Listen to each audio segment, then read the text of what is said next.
আমরা অন্যের দিকে আঙ্গুল না তুলে নিজের দিকটা আগে দেখি, নিজের চেহারাটাতে কোথায় কি আছে এটা যদি ভালো করে দেখি তাহলে কিন্তু অন্যের খবরটা পাওয়া যায়। তো আমাদের চরিত্র এইরকমই যে আমরা নিজের দিকটা দেখি না এবং অন্যর দিকটা নিয়ে যথেষ্ট টানাটানি করি। তো এটা আমাদের একটি ভালো দিক না। কারণ দেখুন, এই মানুষ সবার দোষ গুণের ঊর্ধ্বে কিন্তু মানুষ নয়, মানুষ মাত্রেই ভুল রয়েছে, মানুষ মাত্রেই ত্রুটি রয়েছে। তো তবে আপনার ত্রুটিগুলো আপনাকে সজাগ মানুষ হলে, সচেতন মানুষ হলে এগুলো এড়িয়ে চলতে হবে।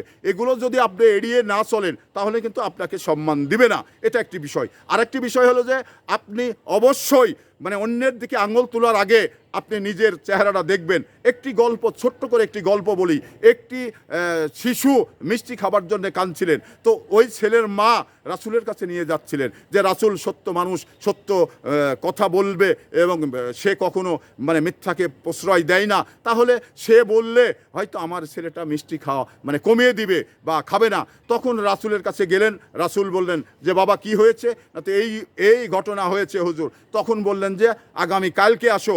পরের দিন আগামীকালকে আসার কথা বলে রাসূল নিজেই মিষ্টি খাওয়া নিয়ন্ত্রণ করলেন। খাওয়া নিয়ন্ত্রণ করার পরেই আগামীকাল ওই ছেলেকে বলেছেন যে বাবা মিষ্টি খেও না, মিষ্টি বেশি খাওয়া ক্ষতি। তো তাহলে আমরা এই মানসিকতা যদি তৈরি করি তাহলেই আমরা একে অপরের সম্মান দিতে পারবো এবং অন্যরা আমাকে সম্মান দেবে।